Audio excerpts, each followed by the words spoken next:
So Jesus aggressive. Christ. Every time. I know, right? Yeah, I want to change you to be the reader. I am now the host. Yeah, I want some cheesy puffs. I don't know why that popped in my Yeah, make him cheeky piece. head. I will say before we get into the review stuff, get ready for Orko to make you cry. Just be ready. Okay. Yeah.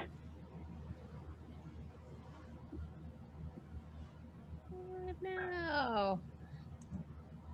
Go to live. Go to live.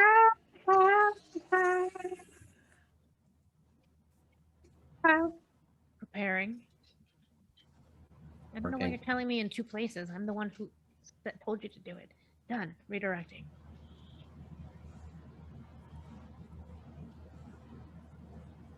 We are live now. Super sweet.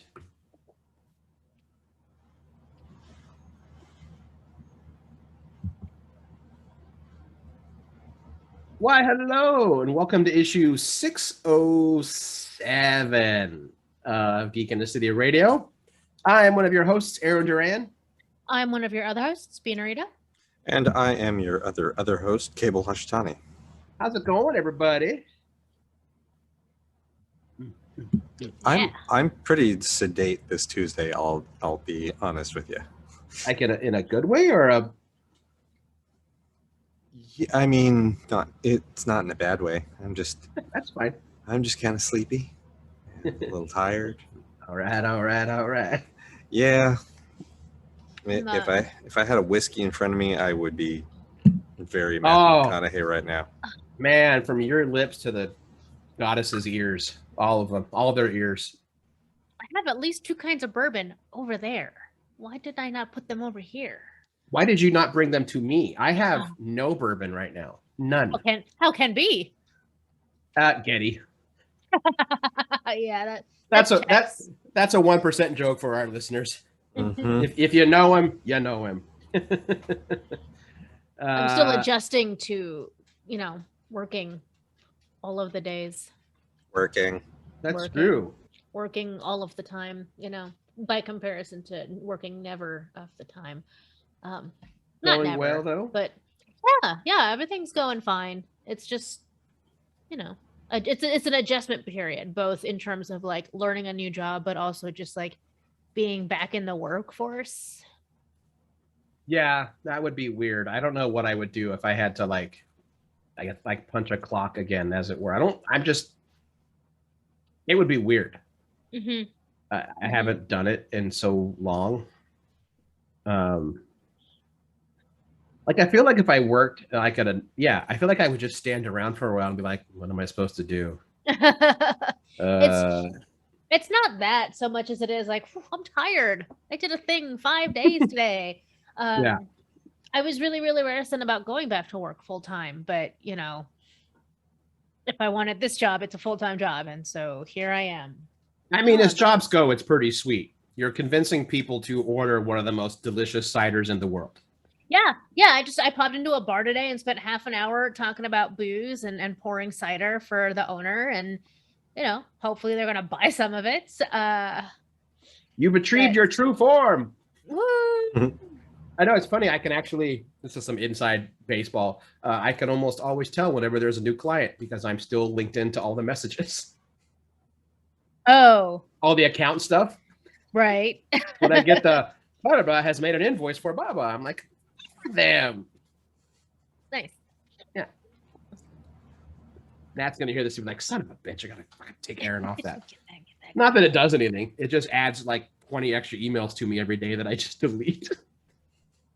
Okay. I started getting emails not directly from my old job, but from one of the vendors that they use. Essentially, I'm getting lab reports from one of the lens labs, and it's not something that ever happened until earlier this year. I'm like, there was never a time where I needed to be getting emails about the lenses being made. Not even when I work there, because I don't handle that part of the business. Yeah.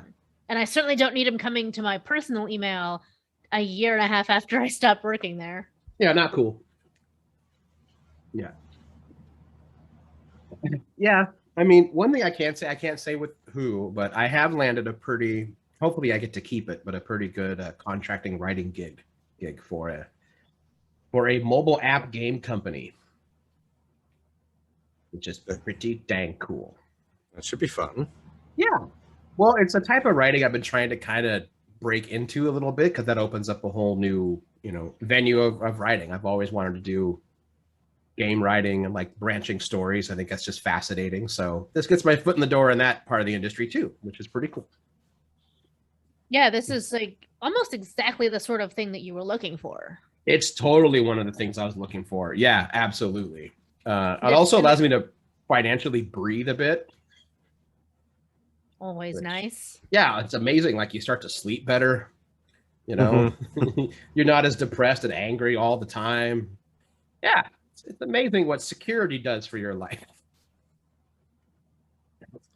Yeah, this is true. Yeah. I'm trying to see what else. Oh, my incredibly nerdy silver edition of Von Richton's Guide to Ravenloft showed up yesterday, and it's absolutely friggin' gorgeous. So I'll be using that when we get to play in person eventually. Yeah. It comes with a metal planchette. The planchette that's in the back of the book.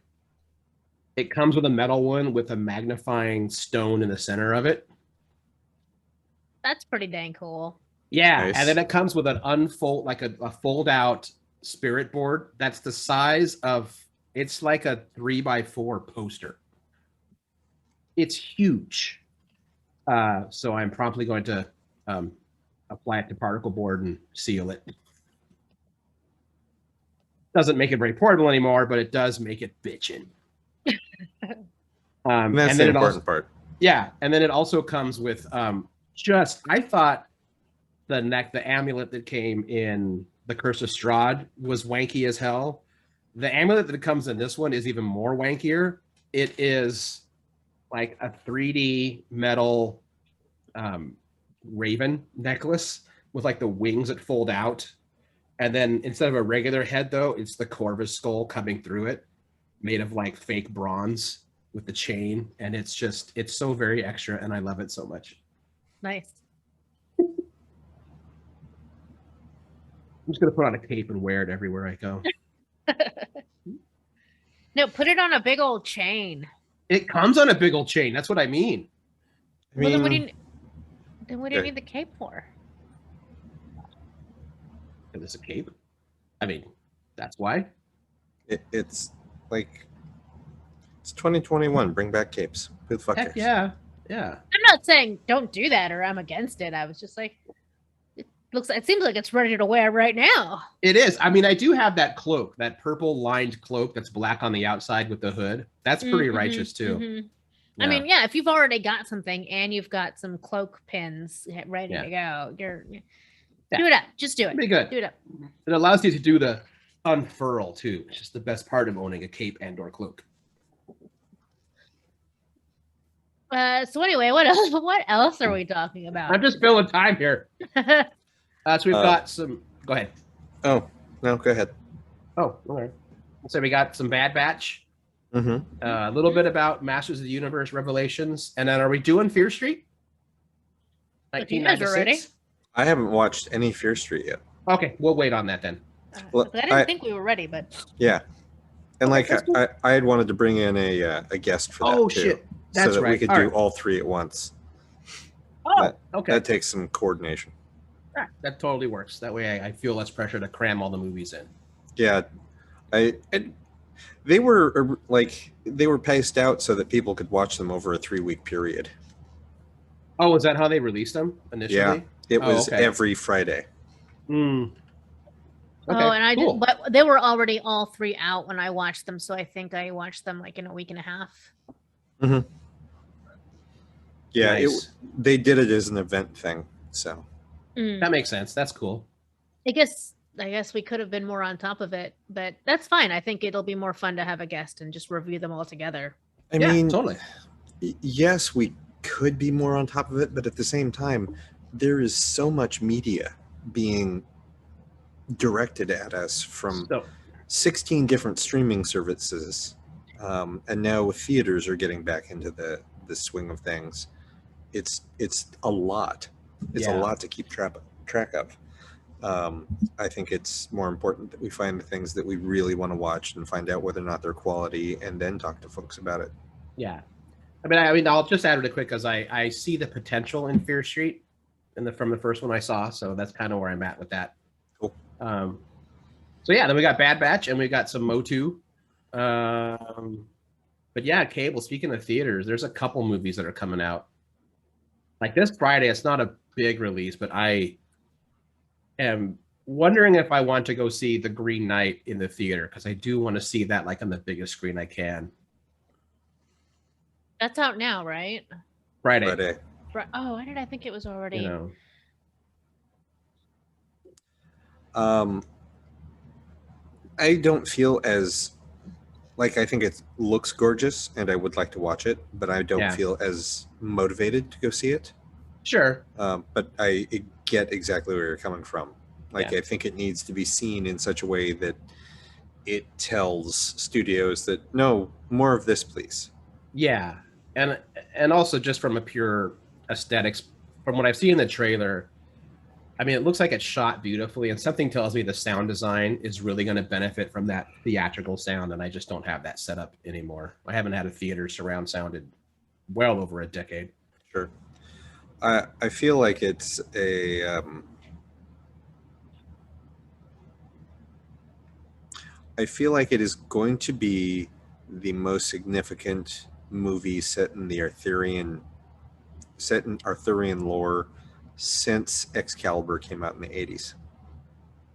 I could see that. I mean, I do hope so. I mean, because that was still the benchmark movie that everybody went to, or compared any Arthurian take was to, like, well, it's not Excalibur, but it did fine. Right. Yeah. Yeah. No. Totally. That's weird. No, I totally agree with that. Because I'm trying to think, like, there haven't been a whole lot of really good Arthurian movies. They're usually bad.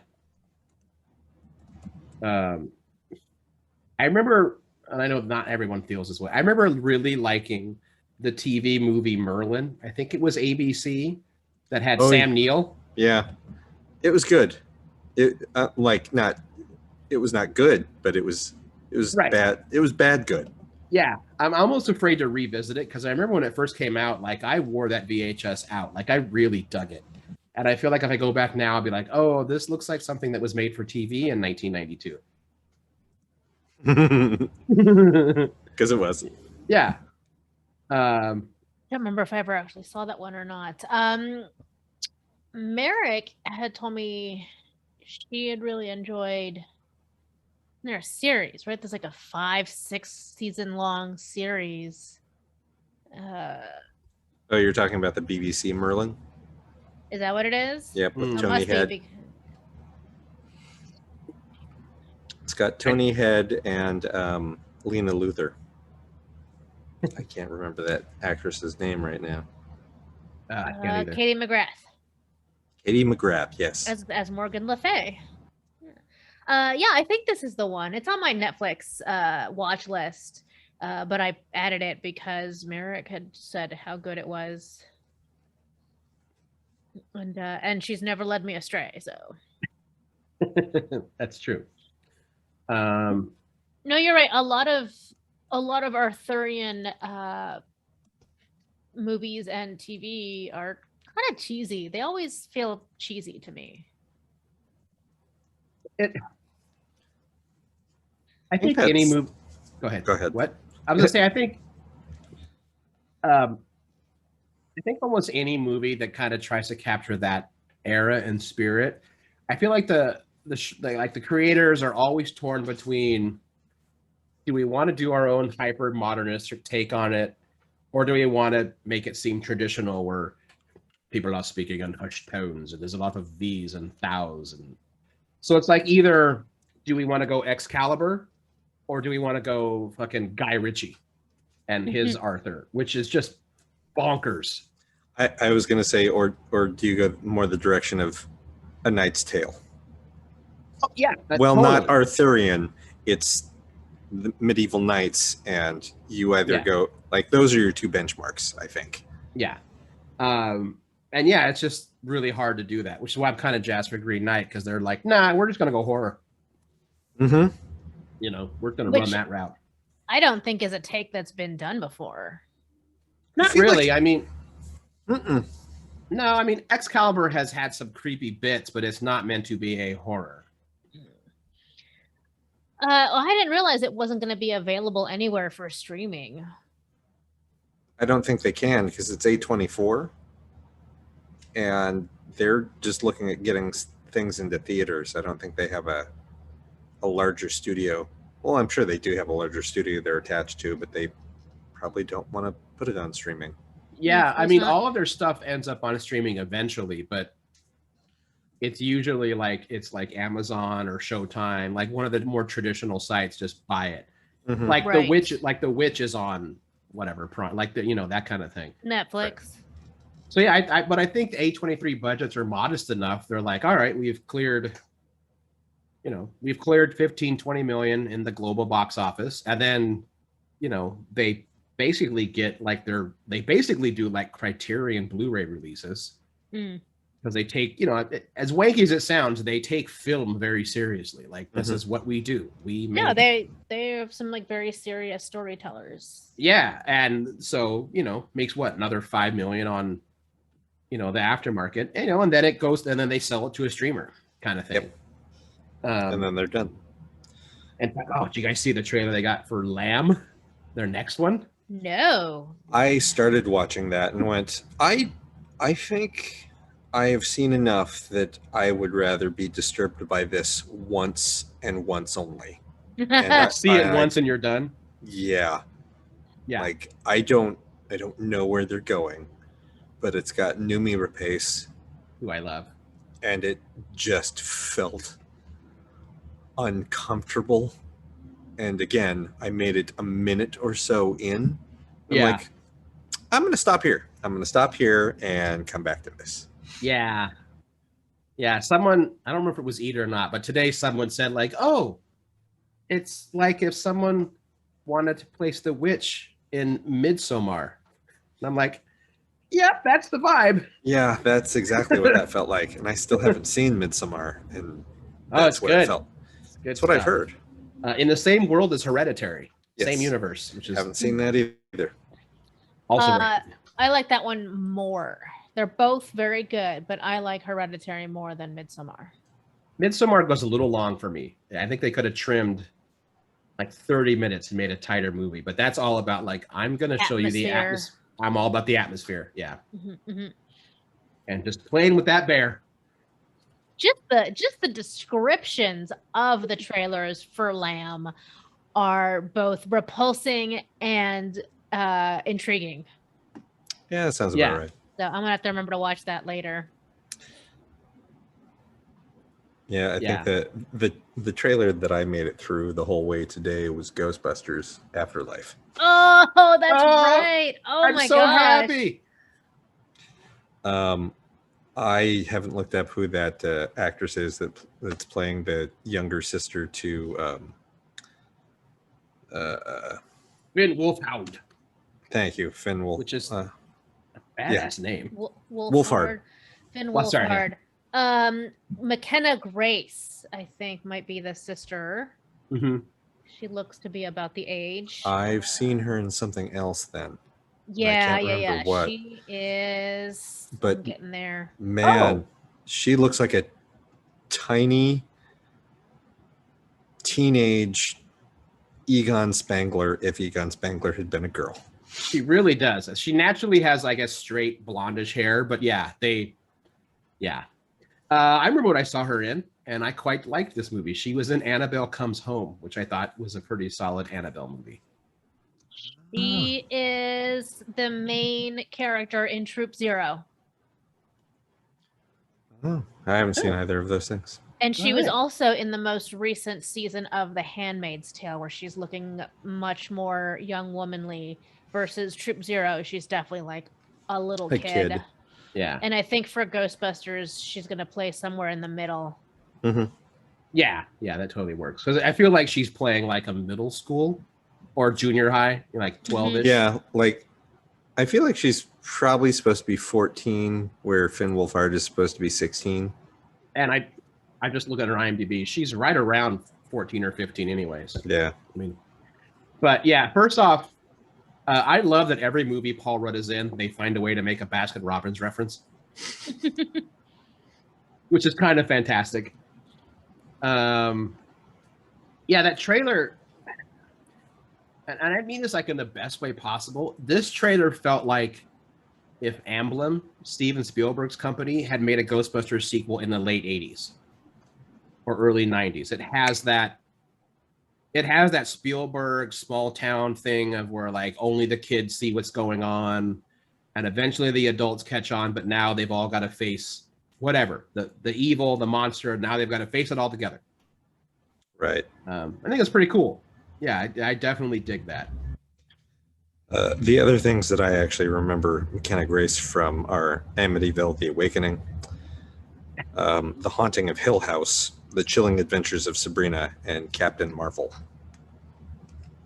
Who did she play in Sabrina? She was young Sabrina Spellman. That makes sense. They have the same eye shape and the same nose. Oh, and she's young Theo mm-hmm. in The Haunting of Hill House. I need to rewatch that. I really liked that show until the end. I didn't enjoy the last episode. I liked it. I liked it once I understood that it was a time travel movie disguised as a horror movie. I'm sorry. Yeah. What? Have you not seen The Haunting of Hill House? Yeah, I've seen it twice. Yeah, it is a science fiction time travel story. Well, under the guise of being horror. I mean, it's also that, but it's also, ghosts are real, but they're also manifestations of the guilt that you carry when you don't speak your truth within the family. Yes. Which is the book too. Yeah, but it also very much takes the standpoint of time as a flat circle, and you exist on all points of your own timeline, even when you are dead, because dead is just a different state of existence. Yeah. Yes. Now you have phrased it in a way that I can be like, it is absolutely that. Yes. Yeah. Man, that broken neck, what they call the broken neck lady, just the bent neck lady. The bent neck. Yeah. That's probably like the best reveal. Yeah. That is pretty sweet. Yeah. That was the best episode of that entire series. Yes, I am inclined to agree. The funeral or the pre-funeral episode is really, really good with that continuous shot. But that one is really impressive and like noteworthy because of the cinematography. Although there's a lot of like really good like familial tension and acting that goes into that. Right. But so it's good. It's really, really good for a different reason versus the bent neck lady episode. So holy shit. Sorry. I think it was Brad in the chat just mentioned another A24 movie coming out. So it's going to be a black and white film, The Tragedy of Macbeth. Written and directed by Joel Cohen, starring Denzel as Macbeth, Frances McDermott as Lady Macbeth, Brendan Gleeson as King Duncan. Holy crap! Oh, Frances McDormand, look at you!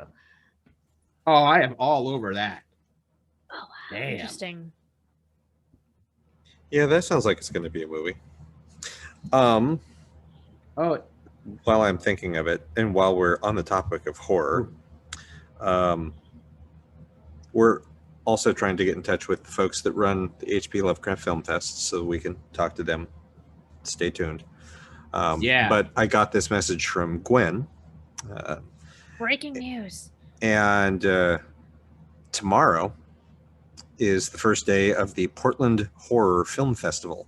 Nice. 5 theater screenings, 4 streaming exclusive days. All programs stream at home in the US.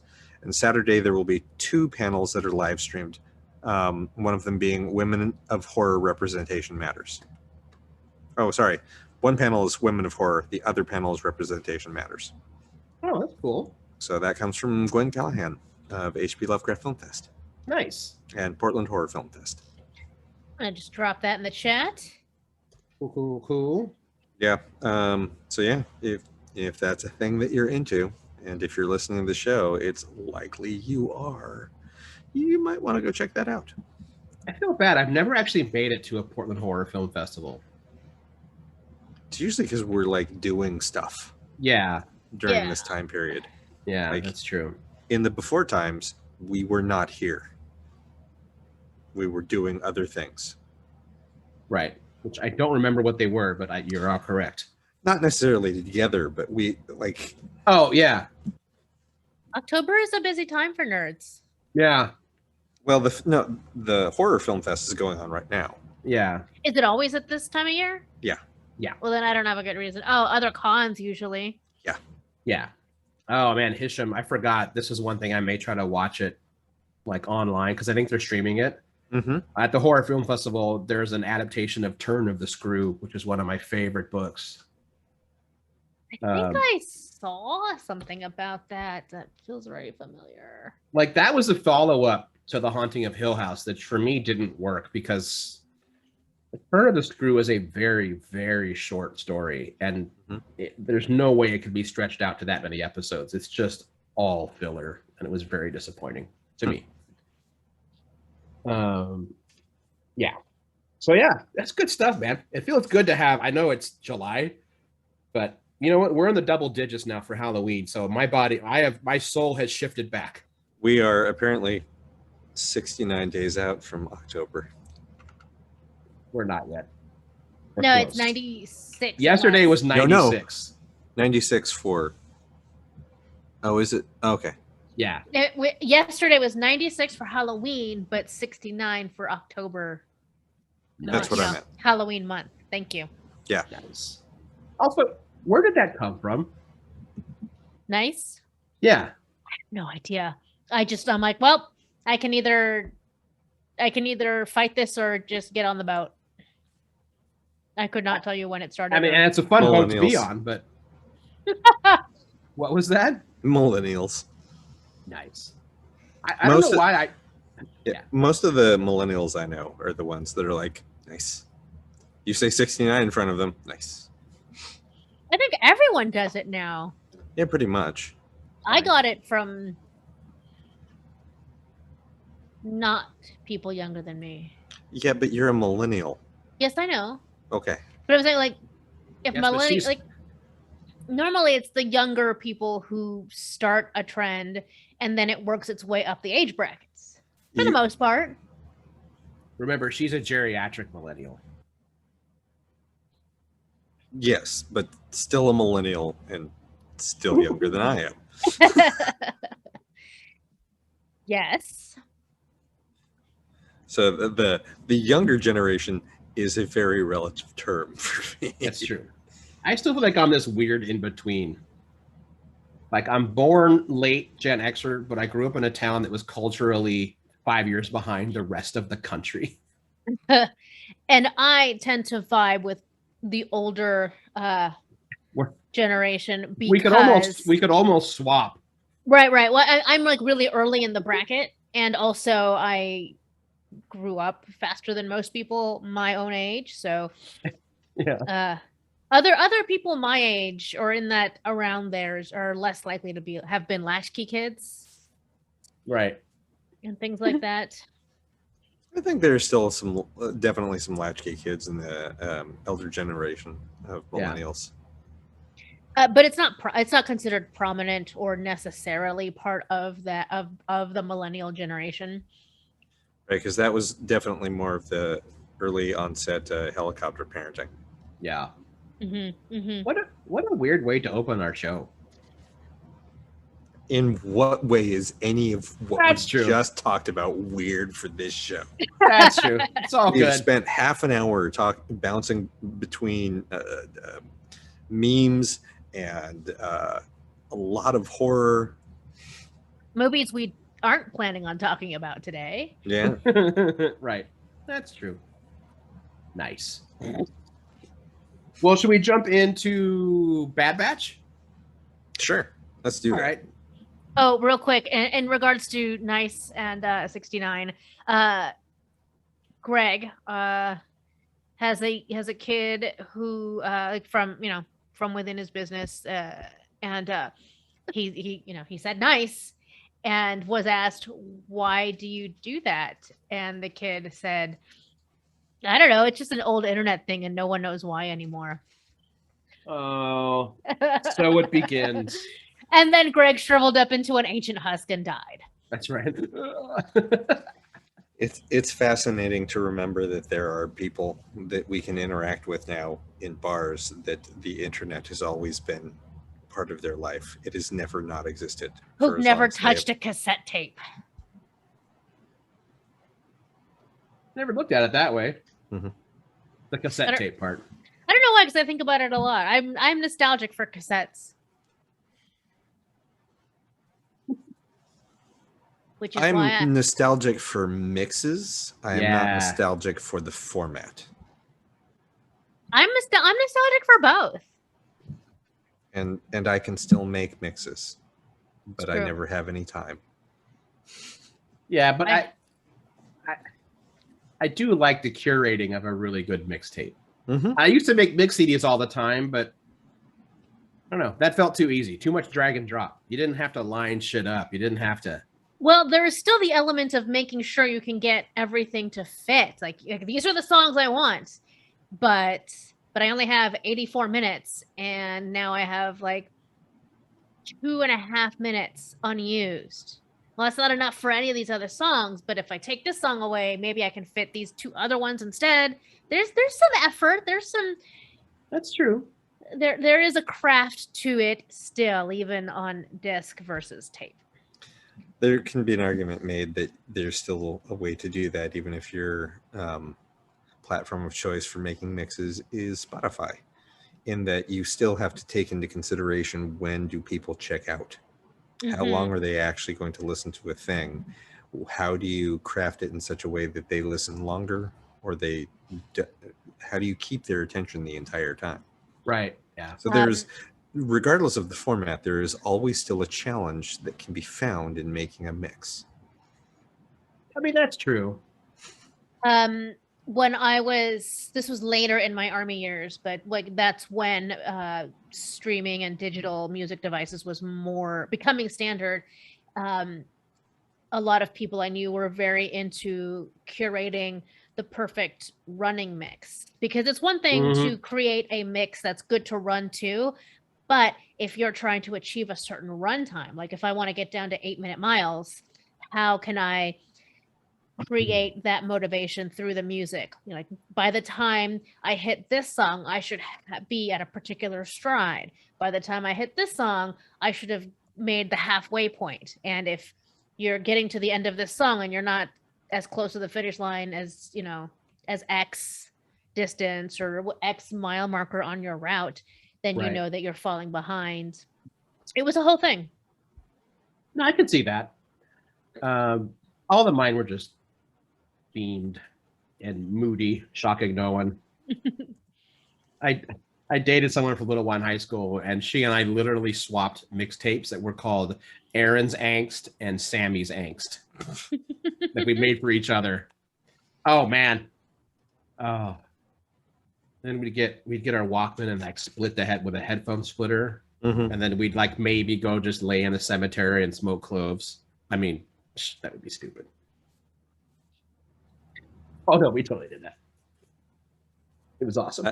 I don't think that you get your goth card if you haven't at least had one date in a cemetery. Yeah, but you can't be like totally hard about it, which is why you bring chocolate chip cookie dough and like tater skins. TGI Fridays tater skins. That was our date food. I made what did I make? I made some sort of chow mein or fried rice. Nice dish, and and we went in. Ate it in the graveyard. Ate it in the graveyard. We're asked to leave by police at gunpoint. It was exciting. Oh, because Eastern Oregon. Because Eastern Oregon. Yeah. Unnecessary. Well, not at gunpoint, but their hands were on their guns the entire time. The cemetery was the one place. Yeah, Bad Batch. Actually, start the recap. I have to run upstairs. Okay.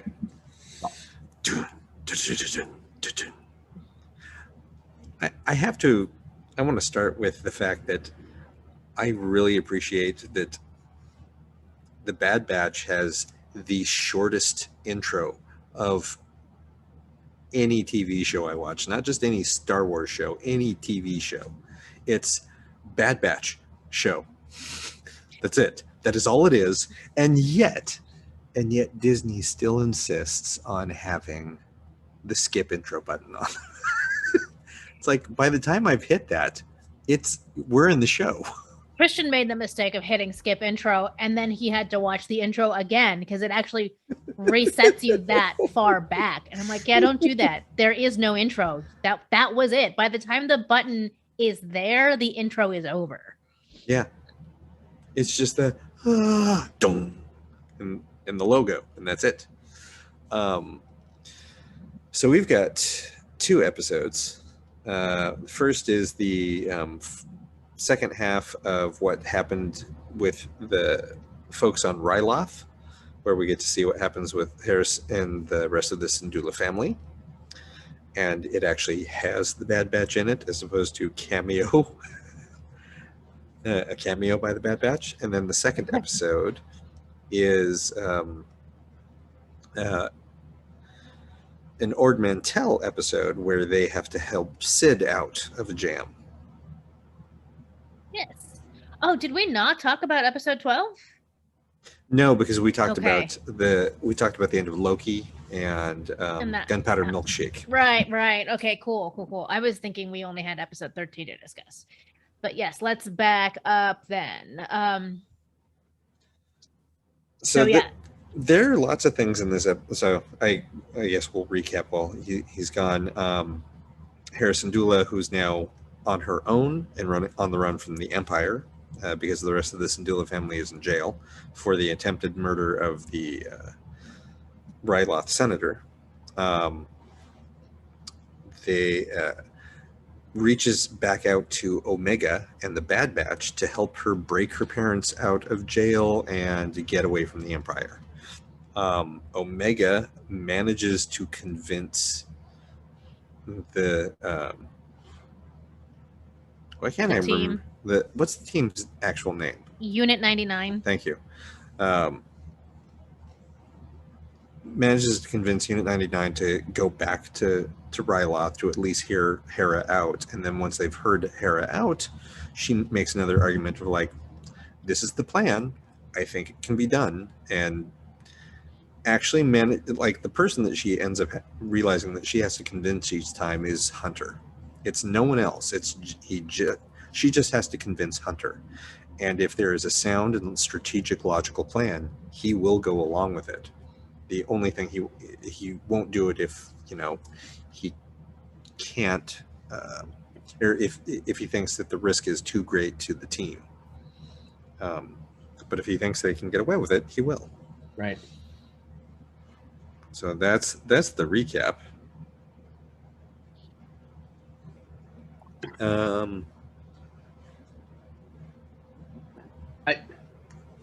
I would say right off the bat is I'm really glad. I know it happens eventually, but I'm really glad we didn't watch Hera's mom die. Oh, that's right. You were worried that was going to happen. I was worried they were going to Bambi her. I was 100% convinced that was going to be what this episode was, and I'm so glad it wasn't. It made for a much better episode. And yeah, man, there's the things that they did just linked the prequels and the Clone Wars more to Rebels, which I'm really glad that they're doing that. Mm-hmm. Yeah, having Omega be the person that put Hera in a position to pilot something for the first time. Mm-hmm. means that Omega is partially responsible for the formation of the rebellion. Mm-hmm. Indirectly. I mean, which is really cool. I mean, well, I like that also because you see it in Rebels. There's different factions, and there's a reason why in the original trilogy it's called the Rebel Alliance. Like, there's a bunch of splinter groups, and they don't start to win until they all band together and, you know, form the Alliance. You know, because in Rebels, you know, Hera and all them and a Ghost, they're their own thing. Even though it's really not canon anymore, but Timothy's on in the in the Thrawn novels. That's hilarious. You're not wrong, though. They're kind of the same character, except one's a vampire and one's blue. You know. Anyway, there was, what was his name? Talon Card, or no, that's his ship. Anyway, it was a Imperial senator who broke away before Mon Mothma, and she was like, "You're too aggressive. You're gonna make it worse. We got to build slow." And he was like, "No, jog on. I'm gonna start killing imps." So they've kind of already established there are a lot of groups. So I like the idea that we may see in the future, perhaps in the Book of Boba, that Omega had her own thing. You know, so I think that's cool. I saw a fan drawing of an adult Omega, and I got all kinds of choked up. Ooh, I'm gonna go look for it now. Share that. It was. I think what really got me is what she was wearing. Like, strapped to her back is her original bow weapon. Nice. Features look more like all of the other clones. She has the stereotypical lesbian asymmetrical haircut with her white blonde hair. Right. But all of her outfit are like a pauldron from one member of the Bad Batch, breastplate from another, pauldron from another. It's like, oh my God. Like, she's wearing all of their armor. That's a stab you on the heart. Like, and yet feels completely That's not even plausible. canon, and that broke me. Oh man, now I want to know where you found that at. Mike Casella's Instagram stories. Oh, that takes a long time to go through. I know, but it's usually well worth it. It is. There are usually 30 different images every time I open his stories, and I'm like, yeah, I'm not going to click through because every single one of them are worth it. Every single one. We'll stick Norm on it. He'll find it eventually too. Yeah. Yeah. That's cool. Oh, but yeah. It Also, I'm like, oh, that hurt. This will come up when we talk about Motu, but I'm getting very annoyed that hairstyle just means they have to be gay. I don't think it necessarily means they have to be gay. To me, it 100% means they ain't all that straight. Well, I mean, whatever. I just think it's an awesome haircut. It is. Yeah. I've never seen it on anyone who's 100% straight. Never mind. I was about to. Never mind. You're right. Don't out anybody right now. I've had variations on that haircut, but yeah, you said 100%. So yeah, not like, you know, you can still be like 95% hetero, but anyway. So yeah. Anyway, so yeah, I think we're gonna get to see. I'm glad, like you said, Aaron, that we didn't see a tragedy in the Syndulla family. Instead, we got to see them get away and go off to what is clearly going to be more of the rebellion on Ryloth, and of course, we've seen the beginning of Hera going down that road to becoming the badass pilot that we know Hera Syndulla as. Right. And that poor Ryloth, it does not do well. No. Ryloth has it rough. Not Alderaan rough, but it has it rough.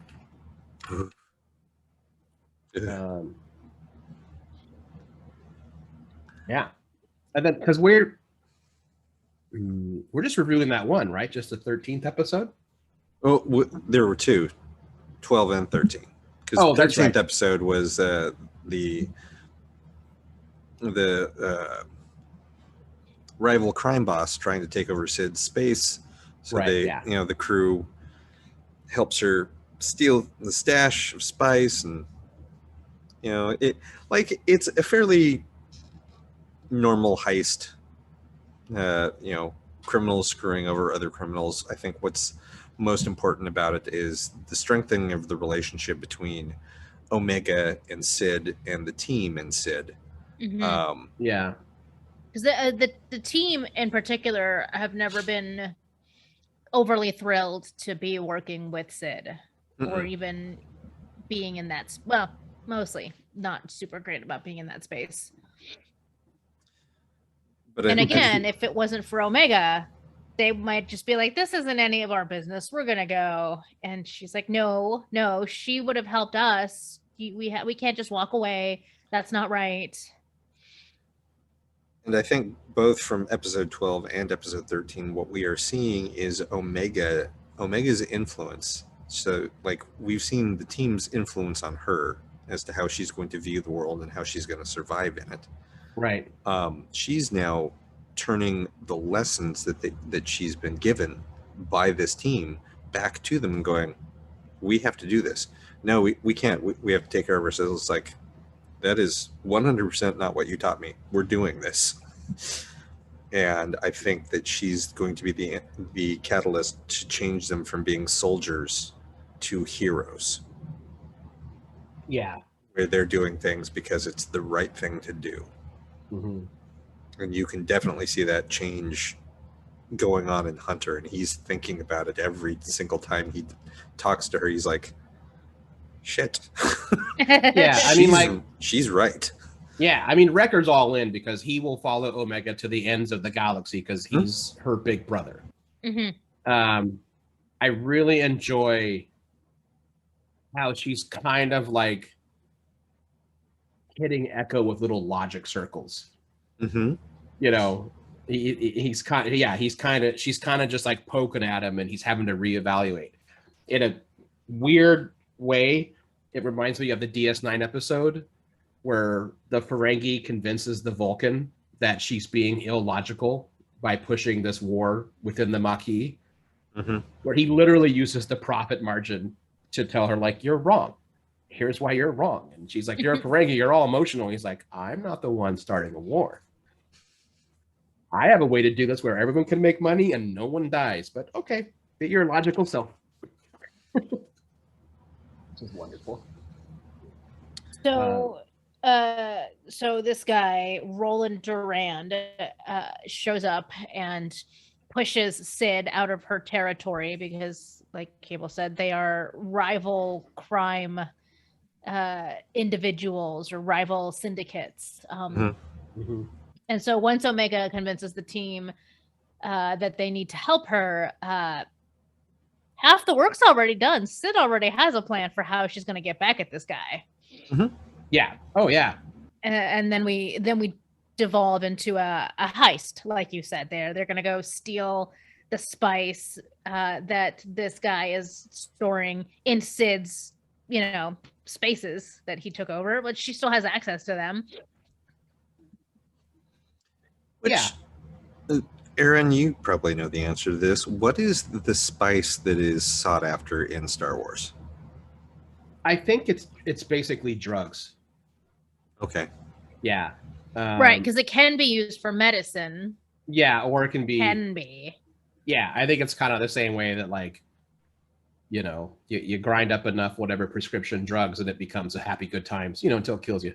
Right. I think that's kind of the same way it's handled in Star Wars too. So it's cocaine. It could be medicinal. It could be recreational. Yeah, I mean, I'm sure someone who knows Star Wars more than me is going to tell me how wrong I am, but my impression is always that it's not Yeah, I mean, because even in the fucking Last Skywalker, what's her name? Felicity, or whatever, the character that the actress that J.J. Abrams puts in everything. Oh, right. And then he stuck her in a goddamn helmet. And then in a helmet the entire time. You find out that the whole reason why she's not friends anymore with Oscar Isaacs is that he used to run, he started to run Spice, and she found that offensive. And anyway, yeah. I think somewhere someone said that they put Spice in death sticks. Whatever. It's Star Wars drugs without saying drugs. Right. So it's the same thing as Spice in Dune, the Spice melange, where it is used as medicinal, it's used recreationally, it is used for space travel. I kind of glean it that way. It's just unfortunately similar name. Well, what's weird is this stuff is mined, which to me sort of implies it, like, I don't know, it originates as some sort of a stone or, you know, geological material. I feel like that's in relation to, like, that's where you compare it to things like salt. That's true. Salt has to be mined. Right. Salt starts out in rock form. Mm-hmm. Yes. But yeah, normally I think we see it as sort of like a powdery dust type product. It's there's not a whole lot given into it, so that's all. It's just kind of a yeah. Well, then there's also something called Sansana spice that may or may not be the same thing. Everything's really vague. Yeah, that's what it's, you know the Force. There you go. Right. Sorry, I didn't mean us to take this down this spice rabbit hole. Yeah, because they'd mine it on Ryloth and it wasn't illegal. They'd mined it on Naboo and there it's not illegal. I don't know. The Force. I thought you could only get it from Kessel. No, they have the biggest mines and they have the most exploited mines, and Kessel uses slave labor. Mm-hmm. Right, which you learn in Rebels. Solo. Well, and also Rebels, I guess, but yeah, Solo. Yeah. And so ultimately the heist goes bad, and so now sort of everyone's in hot water because Durand knows that Sid tried to pull a fast one with the help of Unit 99.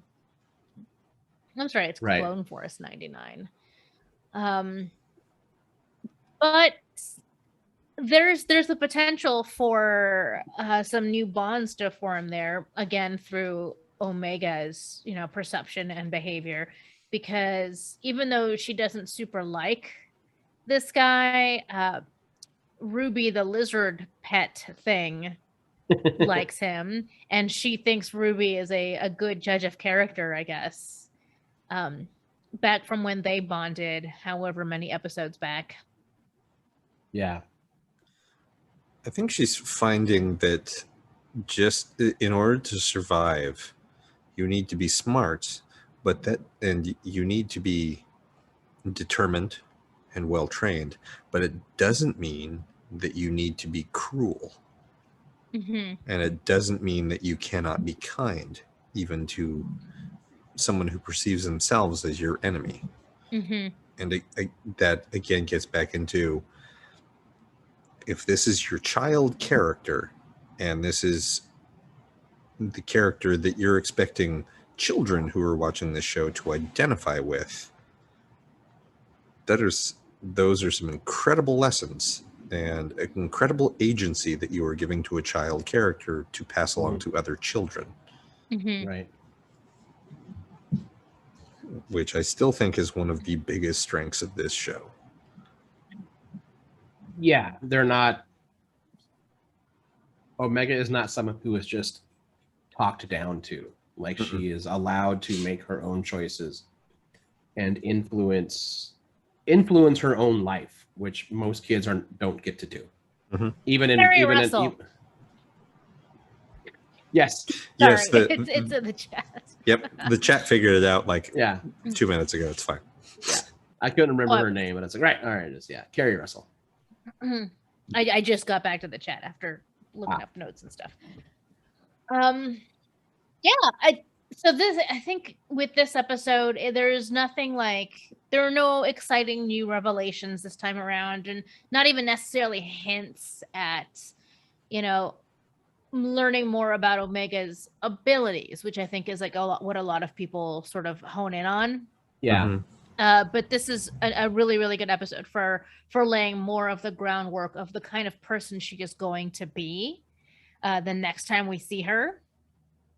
Yep. And the way that she is already influencing the world around her. Right. She's like getting enemies or people who perceive it to be each one another's enemies to set differences aside and, let certain things go. At least for the benefit of the long game, essentially. Right. Yeah, she has definitely. I think Merrick described it as, it's like we're watching Omega put together her own network. Mm-hmm. Yes, that's a really good way of putting it. Harris and Dula now owes her a favor, happily, because Omega was able to pay off the debt that the Bad Batch owed. Bad Batch was able to go, we're not charging you for this. We're just rescuing you. Use that money to start a rebellion. So, like, Harris and Dula and Omega are now tight. Duran, by not getting killed, and by having Omega actually stick up for him, it's like, oh, you now are owed a favor by the Duran crime family. Mm-hmm. Right. And they know it. Yeah. And that's going to come back when she really needs it. And yeah, and it sets some good stuff up, and I think it also primes, because we're now on to the final three, which I think is going to get really serious. I mean, episode 14 is called War Mantle. Oh, God. I have a weird feeling Sid does not survive the season. I don't know why I can't shake that. That'd be a bummer, because I would have looked forward to seeing an adult Omega reuniting or maybe cashing in some chips with Sid at some future date in her life. Because like they have been bonding for, many episodes now, and I can totally see that being one of those like back pocket cards that you can pull when you're in some real deep shit. Mm-hmm. Sure. That's actually also why I don't think she survives the season, because she is bonding. I feel like fair. We're eventually gonna get the episode this season where the Empire comes down hard on that planet to make an example, kind of thing. To me, it comes down to whether or not there's a second season of the Bad Batch. I can't imagine there's not. Although it's true, this could be contained. They could wrap. I mean, you don't have to kill off characters. I mean, they can literally fly off into the sunset at the end of 16 and be like, there, we've told the story we wanted to tell. Now we're moving into, we introduced you to Omega, kind of thing. Yeah, it's hard to tell. Like, I know and believe nothing. Like, after the surprise of Loki season 2. Yeah. Like, well, okay, now I have no idea what's going to happen. Right. And that's okay. I mean, boy, this is a stretch, but could you imagine that, at the end of this season, we get a title card that says the Bad Batch will be back in the Book of Boba? I mean, what if part of it have happened? What if part of it is, as Boba Fett is like, yeah, he's got to cash in some receipts, because someone killed his uncles. Like he's getting the family line in order, and eventually, Omega's going to help. It's already going to be a crime story. You could totally do a Godfather style, I'm getting my house in order now because the galaxy has. Everyone's going to pay for what happened to our family, for what you did to us. Everyone. Yep.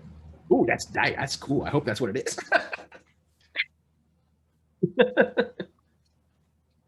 Have you, speaking of Boba Fett and related things, have you been reading War of the Bounty Hunters? No, is that the comic? Yeah. I haven't yet, no. It reintroduces a character from the movies into, it's the period between the end of Empire and the beginning of Jedi, where Boba's just trying to get from Bespin City to Tatooine with Solo, and he's Solo is essentially hijacked out from underneath him, and then they bring that body's worth some credits. Yeah, so that's pretty much what sets off the war, is him hunting down all the other bounty hunters trying to get Solo back, but they reintroduce another character that was introduced in the movies, so it's like, all right, this is more linking of these storylines, and I feel another bounty hunter. Do you mind if I spoil it? I mean, it's either a Dengar or Forlom and Zuckuss, or yes, all of those. This is not a character that has been associated with 4, 5, and 6. Oh, okay, but is in the movies. Mm-hmm. He's in one of the more recent movies. Oh, what?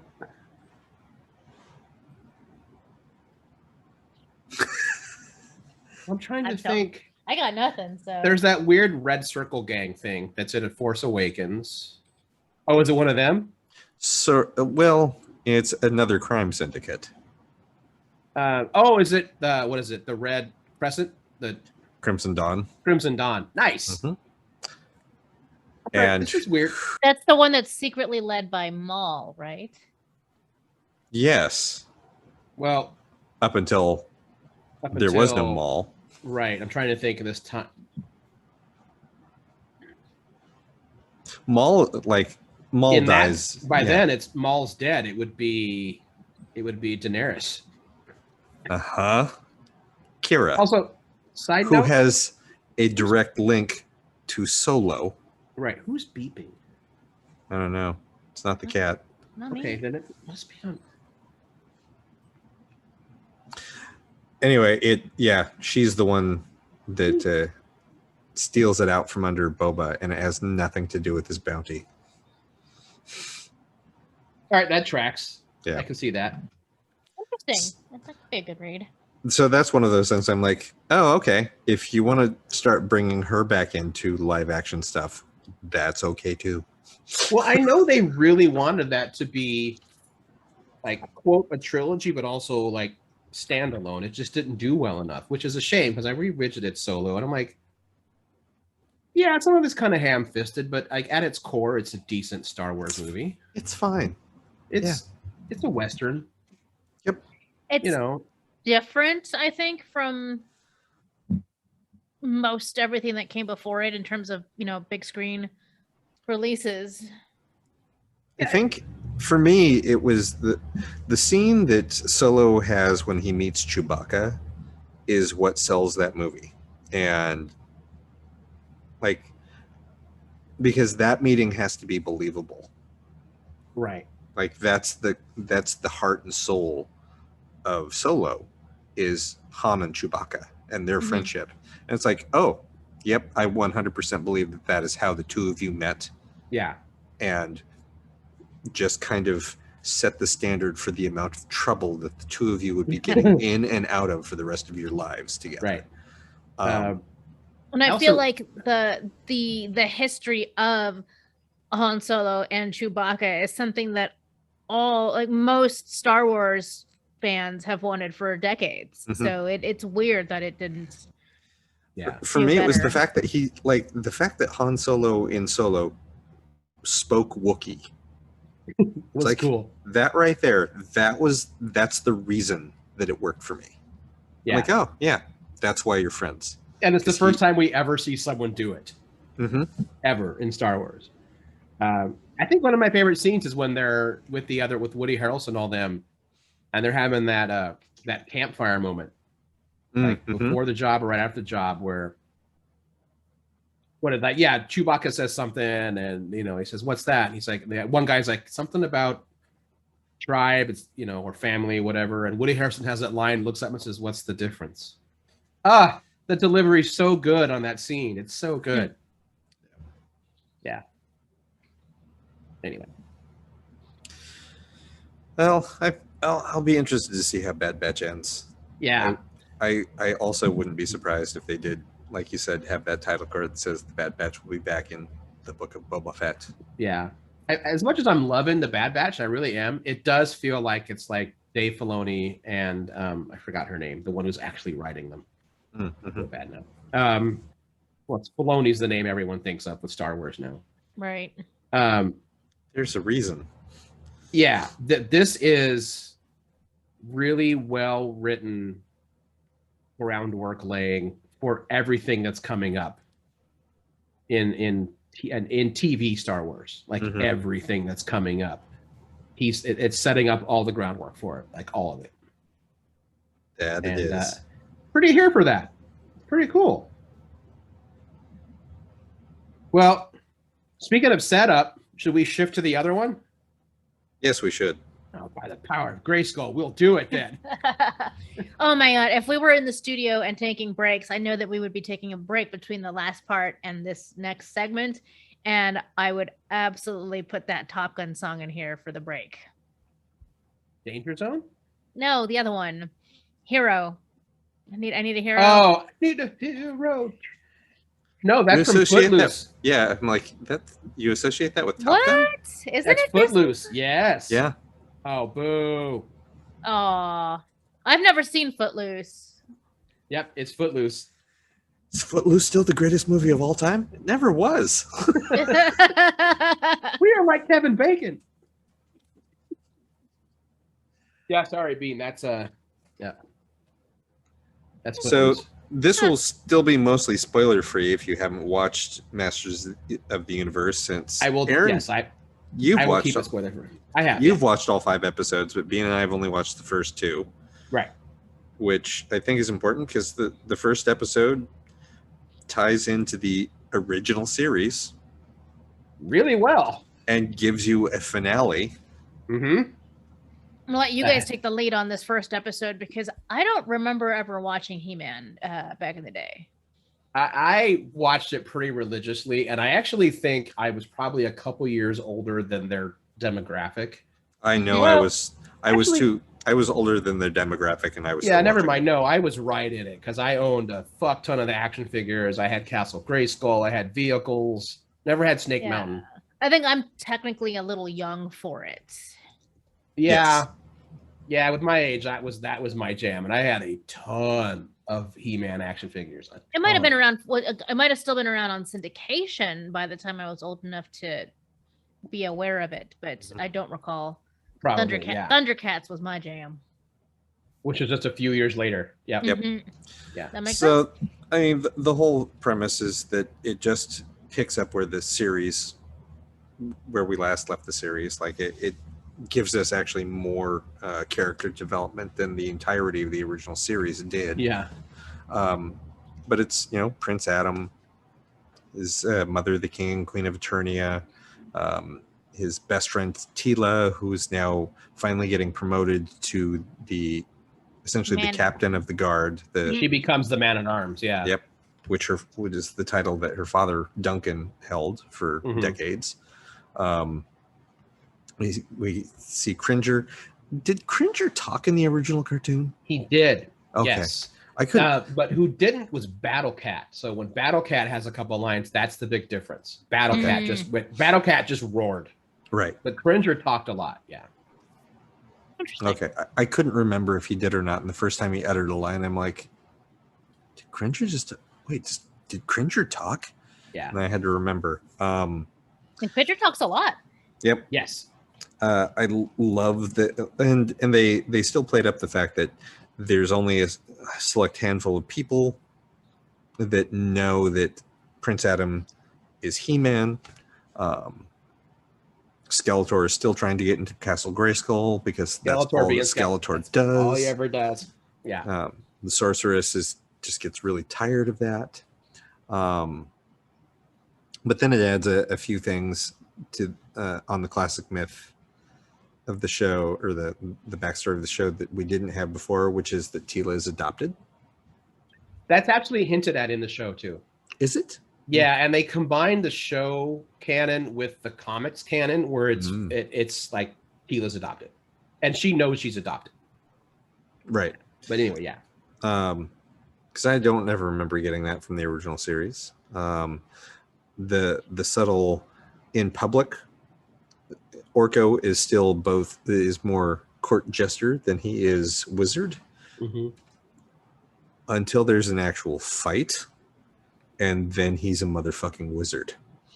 Yeah, I mean, he's still not great at it. Mm-hmm. But, and this is something they took from the comics. Orko, because of his race, they're basically made of magic. He just doesn't, in that classic cartoon way, the reason why he's not good at it is he doesn't believe in himself. Clever. But when his friends are really pushed against the wall, he always finds the courage to make the spell work. Kind of. Right. Yeah. Yeah. And yeah, at the end of episode 1, they effectively end the arc of the original show. Mm-hmm. And then episode 2 jumps forward like a decade at least. Is it? Is it that far? Tell. I think it's a while, yeah.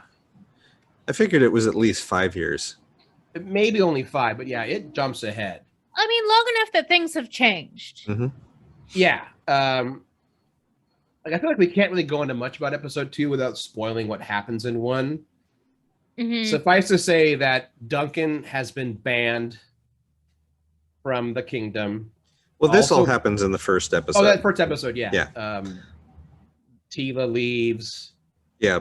Teela becomes very trust has been broken. Mm-hmm. hella broken. Because for those who know He-Man, Teela is essentially He-Man and Adam's best friend, but especially Adam's best friend. He's the one they never tell that Adam is He-Man. Mm-hmm. Yeah. Which is like a trope that has been more and more addressed in a lot of superhero television shows. Right. Because it's like, oh, this is really hurtful. Mm-hmm. Why do we keep doing this? It's like, well, they do it in the comics. It's like, yeah, but that's a really bad idea.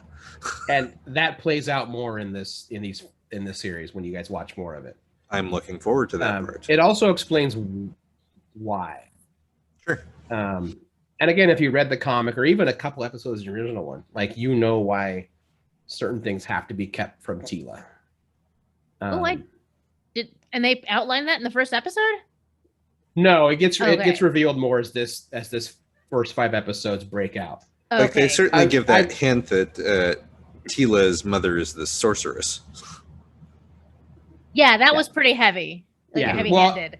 And the comics reveal that she doesn't know that. The 6th episode in the original Masters of the Universe series, Teela becomes the sorceress for a while when the sorceress gets so hurt she can't maintain it. Which kind of ties into, I remember at one point with the action figures, Teela and the sorceress were the same.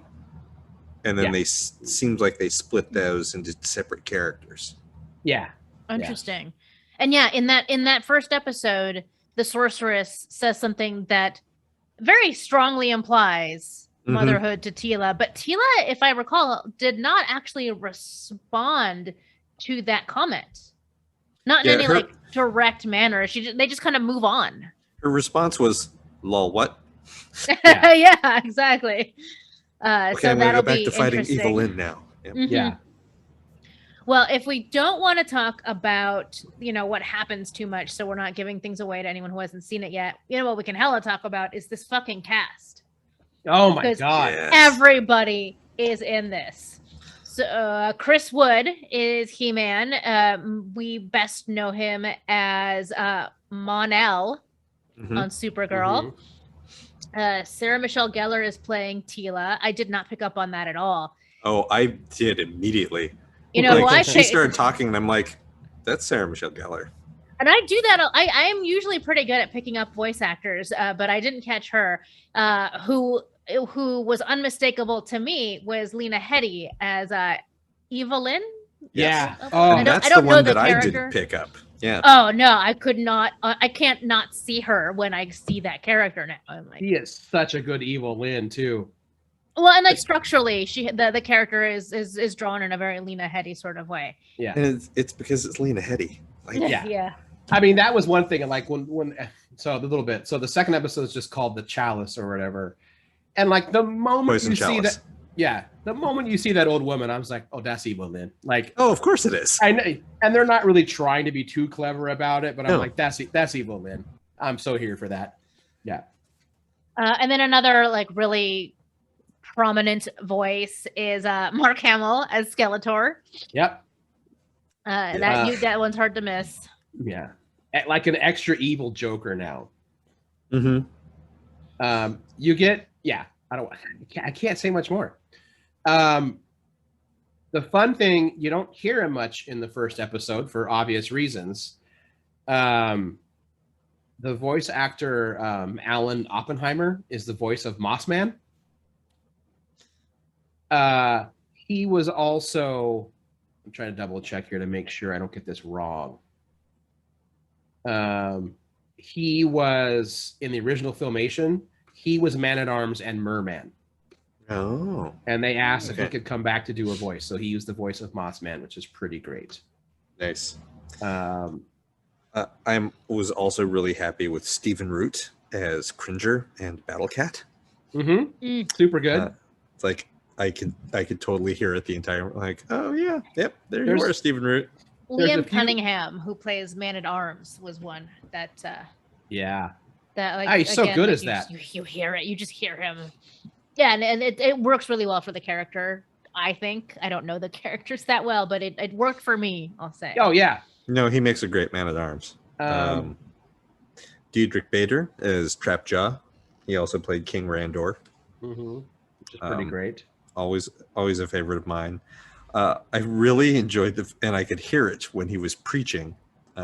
Henry Rollins as Triclops. He's been doing more and more voice work lately, I think.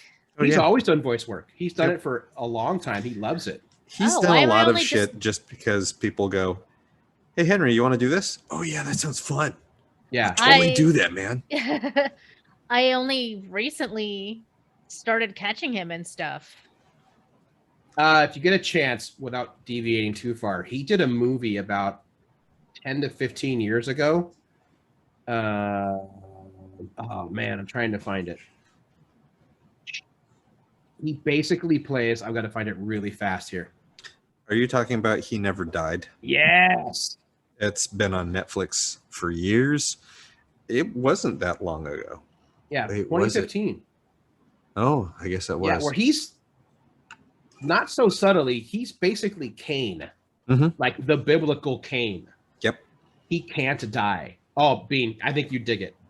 What's it called again? He Never Died. Yeah, it's solid. It's a solid flick. Oh, I remember seeing like Netflix was pushing this on me a lot, and I don't know why I never got around to it. I think you dig it. Cool. It's been on my to watch list for a long time too, Bean, and I just haven't gotten around either. Maybe we should watch it soon and talk about that. I don't want to say more because it spoils some stuff, but there are some voice actors coming up where you're gonna be like, what? And it's Kevin Smith, so he works on some of his buddies, so that's coming. Sure. That's in fact, I think episode 3 is when you hear one of them, and it's kind of fucking perfect in a weird Kevin Smith way. It's episode 2. Oh yeah, Stinkor. Jason Mewes as Stinkor. The skunk. The skunk. Sure. I'm just like get your filthy hands off my Max merch. Yeah.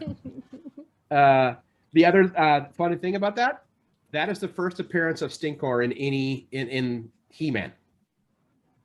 He appeared in the early 2000s one, but in terms of the original Filmation, Stinkor's not in it. Because the Filmation company found the character to be too offensive for TV. Because his whole power is stinking. Stink. Yeah. And if you find a figure to this day, they still smell. because Stinkor was made by adding patchouli oil into the plastic, and then they made the figures. Aww. Rude. Oh Yeah. no. It's awesome. Oh yeah. Yeah, Stinkor Gross. figures to this day, they don't really lose their scent. You kind of get them wet and rub on them a little bit, and like, oh, there it is. Wait, I'm sorry, what? Kevin Conroy. See, now you're looking ahead. No, Okay. that was in the chat. Sorry. I'm not trying to Oh. spoil anybody's anything. Bex in the chat. Sorry, I'm not throwing Bex out of the bus either, but she was just saying how notable they are when their voices are happening on your TV. Yep. Yeah. Moving on. Brad also brings up the fact that Alan Oppenheimer was also Skeletor. Yes, he was.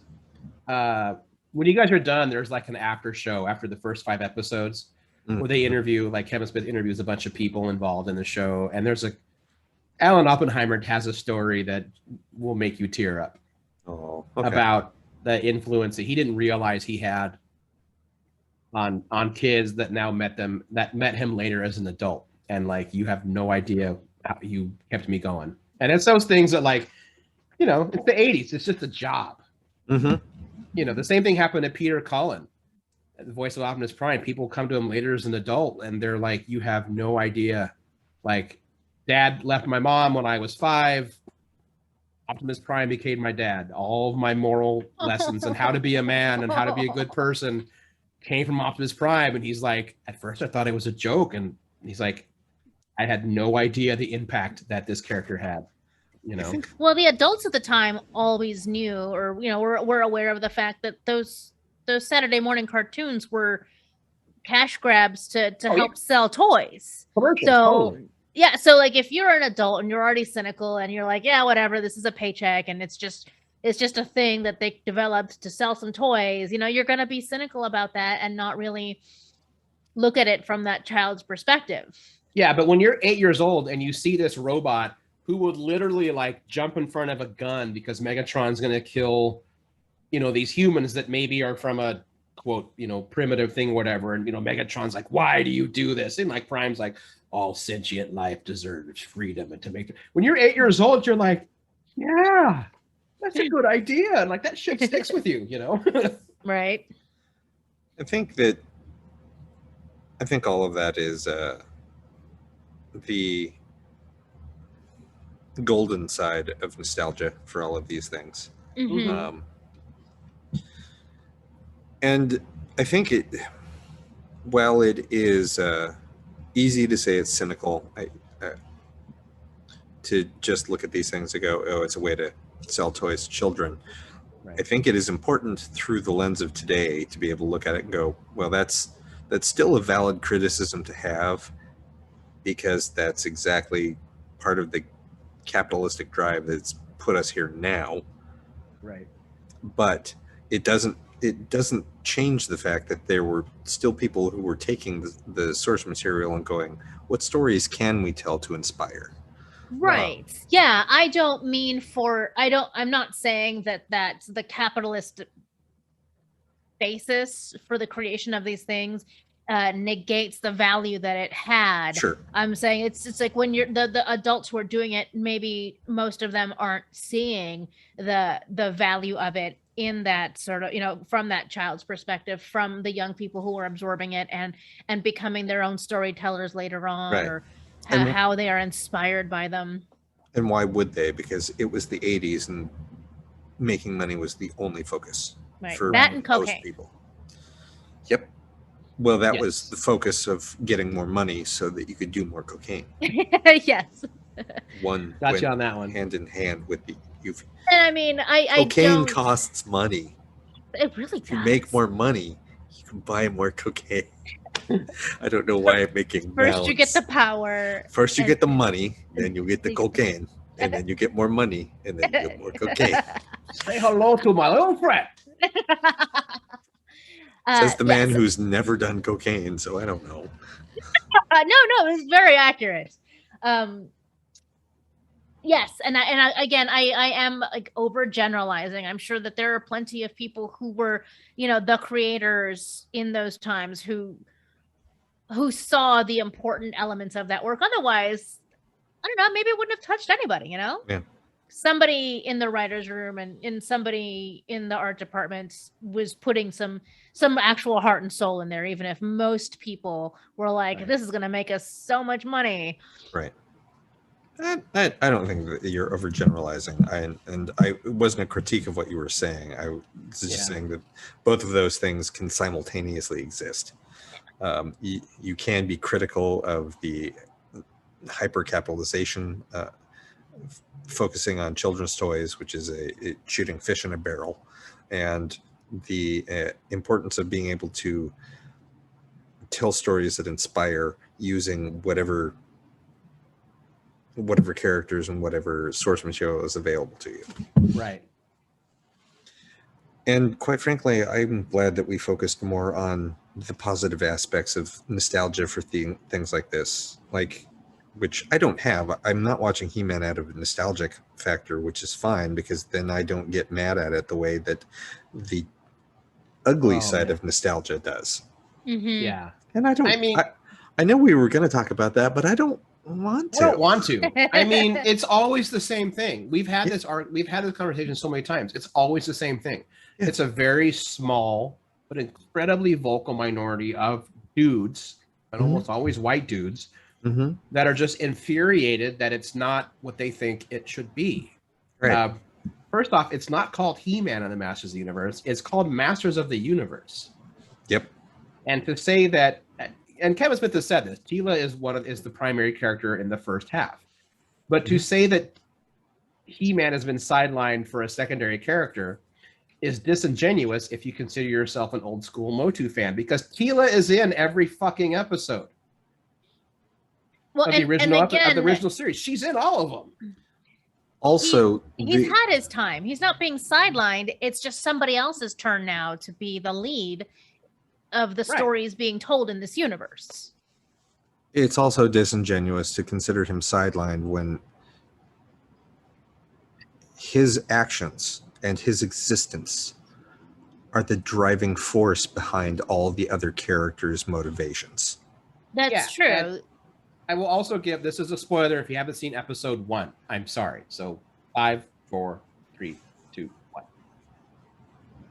To say what He-Man does at the end of episode 1 is sidelining him is also disingenuous to understanding the universe. He-Man dies saving Eternia. And the universe. Like, ultimately, He-Man knew that might be my job one day, and I do it willingly. And they have a conversation about it in the moment. Like, you could die if you do this. So many other people will die if I don't. Yeah, not to bring, like, the Bible into this, but that's saying that, like, the New Testament sidelines Jesus because he's only in the first 4 books because then he dies. I mean, I was just saying, like, it's in a weird way, it's kind of the same thing. Or that Tony Stark was sidelined at the end of Endgame. Like, I don't know. I think it was very important that that entire moment is not he's not just He-Man, he's also Adam. Yes. Mm-hmm. Because when we see the end result of what happens, that's Adam. It's not He-Man. I also really enjoyed the fact that this is the first time in animation that Prince Adam is actually rendered as a young man. Yeah. Who's very small build. And in no way, shape, or form would anyone mistake him for He-Man. Versus the original cartoon where he was like, the difference between He-Man and Adam were a set of clothes. And that was it. Was a purple vest and white leggings. Mm-hmm. Yeah. But while we're on the topic of appearance, I cannot get over that transformation sequence. It is just absolutely hands down magical boy transformation. Oh yeah. Yep. It was just like so perfectly done, and I was not expecting it. I'm pretty sure I just like scream laughed out loud getting ready for work this morning because I wasn't ready for it. What if He-Man was Sailor Moon? Yeah. I knew that was coming, and it was still fantastic to watch. Yeah. And I feel like I should apologize to the people who told me that I needed to watch She-Ra, because I still haven't. And I'm pretty sure that She-Ra did something similar. Oh yeah. And so like I'd like to think that paved the way for doing it here. Also because it's Kevin Smith and he's kind of a dumbass sometimes, but in the best way. Because he is simultaneously a raunchy 13-year-old boy, but a super sensitive 16-year-old girl. Like that's kind of where he lives. Yeah, like even his own daughter makes fun. He got like super stoned and was like laughing and or crying about this idea. He was on his own podcast when he got the first animatics of the He-Man change. He had the Bear Mercury. He sent him that theme. Mm-hmm. You know, he flat out admitted, he's like, I was baked as hell. He says, but I rolled tears, many tears. It was beautiful. His own daughter tells him, is like, Dad, you're not a teenage girl. And he's like, how do you know?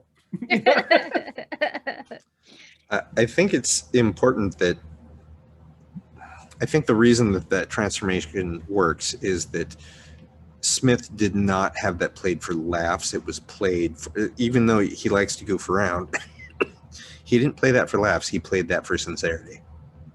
No, I definitely perceived it to be sincere, but at the same time, it's funny because I never expected to see, He-Man is just like this roided out muscle monster, and I never expected to see him have a magical girl transformation. So it was the transformation he deserved. I loved it. I was, I have many different feelings about it, but they're all positive. I know we've got to wrap up soon, but I did want to say to the folks that are upset that this is not like this whole, it's like, oh, you've made it too gay, or it's like there was nothing not queer about the original He-Man. Right. Have you seen what he's wearing? And I want my read on both Adam and He-Man is like, oh, you were 100% sexually fluid. You were not heterosexual.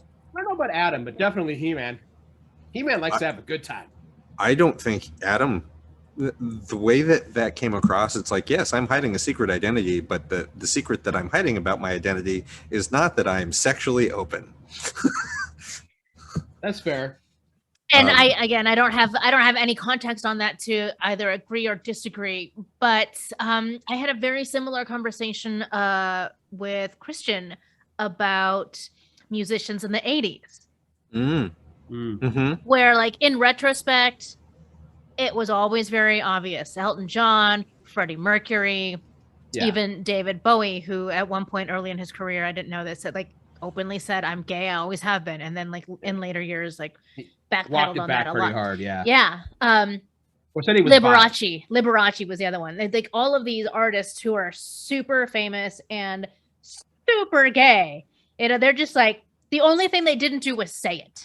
Mm-hmm. And that gave everyone a certain amount of plausible deniability, right? To people who would not have been okay being fans of a gay artist, but didn't want to stop liking these artists, right? All that to say, why not He-Man or Adam? What's funny, I saw this review that I know was meant to be negative. I put on my Facebook page, but it still made me laugh. This quote negative review ended with like, "Well done, lesbians. You took something else from us." Great. Which is funny for many. But what the funny thing is that everyone involved in the show has been like, "Yeah, Teela's not gay." No, they flat out said she's not. Okay. But the main thing they want to drive is that she is not a couple with Andra. And I respect that, and I believe that. I don't believe that is played that way. Saying Teela is not gay is not saying Teela is not straight. Right. I think with the point that Smith and like Mark Bernardin and a lot of the writers involved in it, I think their point is that like it says more about you when you see like a physically built woman that has that haircut that is close friends with another woman who is physically built, the first thing you think is like, well, they can't be friends. They have to be lovers. Mm-hmm. And it's like, that's on you. That's a you problem. Mm-hmm. Also, I'm not saying I just pre-ordered the Tila action figure, but I totally did. Cool. Yeah. Yeah, can we just say that after episode 1, Tila looks fucking badass. Mm-hmm. Episode 2, Tila is perfect. Yeah, I love how they're all drawn. The animation style is great. It's the same studio that did the Castlevania series. I couldn't remember if you had mentioned that or not, but it definitely has that same vibe. So yeah. No, I think the animation is fantastic. The fight scenes, which you'll get way more of. Cool. I like it. It's this like really interesting, like modern blend of American and Japanese animation styles. Mm-hmm. Yeah. I'm only bummed that I have to wait however many months for the back half. Yeah, when does that come out? I don't know. They're all done. Just Netflix decided to split them up. It was really charming, I guess, this last week, like, because Kevin Smith can take things so personally. First off, it's his it's his most critically acclaimed writing ever. It's like a 95% critic on Rotten Tomatoes. Like, the AV Club gave him a positive review, and the AV Club fucking hates him. That's impressive. Yeah. But like the viewer reviews on Rotten Tomatoes are like 5% because it's getting review bombed. And he did this thing. He mentioned a thing. He's like, I was really nervous that like Netflix was going to pull the plug and not only not give us a season 2, but like maybe not even air the back 5. And apparently he ended up having like a call with the Netflix people. Like, I'm so sorry. A lot of these fans they're so angry about it. And apparently Netflix was like, yeah, we don't care about that. Like, that's not part of our metrics at all. Like, we're streaming viewers, subscribers. Relax, Kevin. We really don't give a shit when something gets review bombed by people because we know it doesn't matter. He was like, oh, okay. It also still means they watched it. Yep. That's also true. Yeah. And that's the number that Netflix cares about. Yeah. That kind of reminds me of weird tangent, like Howard Stern in the early 80s, because he was getting all this hate mail. The studio's getting all this hate mail. And then the person with the ratings came in because the station manager wanted to fire him at WNBC. Was like, we just got the listening time of Howard Stern fans. They are tuning in for 23 minutes straight, which is a big deal in radio. And the manager's like, well, what about people that hate him? And they're like, they're tuning in for 30 minutes. That's why I don't hate watch anything anymore. It sucks you in. I don't either. Mm-hmm. Yeah. Yeah, because it only helps them. It only encourages them. And that's why I never watched Survivor. Yeah, no interest in it. If I could go back in time, I would unwatch Jersey Shore. Oh, really? Oh, I'm sorry, Bean. Yeah. I'm sorry. It was this thing that everyone was talking about how awful these people were, and I just had to see, and then I couldn't stop. Oh. Yeah, some dark times. Also, my life wasn't that great back then, so it was probably the most exciting, non-harmful to me thing going on at the time. That's fair. All right, I'll give you that. Well, should we wrap up the show? I think so. And go see Motu. Go watch it. It's fun. It's really good. Mm-hmm. Bex mentioned in the chat that like she's watching it with her daughters, and when they were done, they were like, "Let's watch it again." So, and I know from her telling me that they were all really into She-Ra. Both totally different shows, by the way. Yes. So different, but both great in their own way. She-Ra is hella gay. Well, yeah. Like I think that is not a secret. No, intentionally so. Yeah. No, it's but also badass. You should all go look this up. I saw those today. What is this? This is the Marvel minifigs that are coming out. Yes, that is where's my finger? It's the Disney Plus What If, right? Yes. Yeah. Well, What If? That is Frog Thor.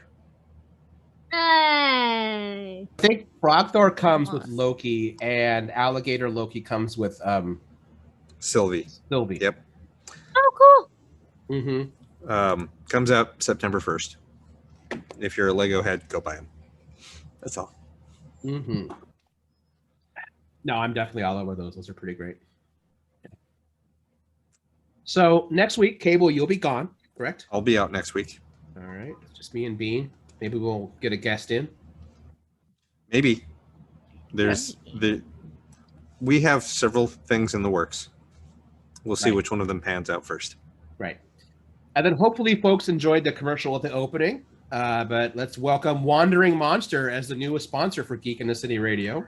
Yay! Yeah. I'm not going to go it all over again because I literally did a commercial 90 minutes ago. But Greg has talked about this for a while, starting the company. Basically hire a DM to run games for you. Like the whole thing. It's pretty cool.